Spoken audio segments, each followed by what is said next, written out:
பேரிட்டிவாக்கம் ஊராட்சியில் நடைபெற்ற கிராம சபையில் சலசலப்பு. கிராம சபையில் மக்களை பேச அனுமதிக்காததால் ஊராட்சி செயலாளரிடம் பொதுமக்கள் வாக்குவாதம். எழுதி வைத்த கணக்குகளை பார்த்து படிக்கவே திணறிய ஊராட்சி மன்ற செயலாளர். மதியம் 1 மணிக்கு தொடங்கிய கிராம சபை 30 நிமிடத்தில் முடிந்தது.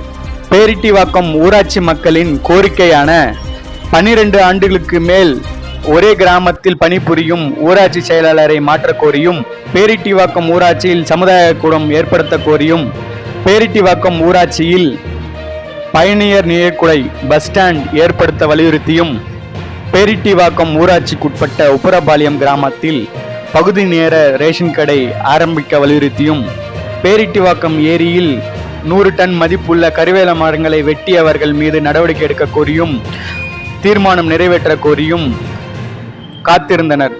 ஆனால் பொதுமக்கள் மாவட்ட ஆட்சியரிடம் பேசவிடாமல் அவசரமாக கிராம சபையை நடத்தி முடித்தனர்.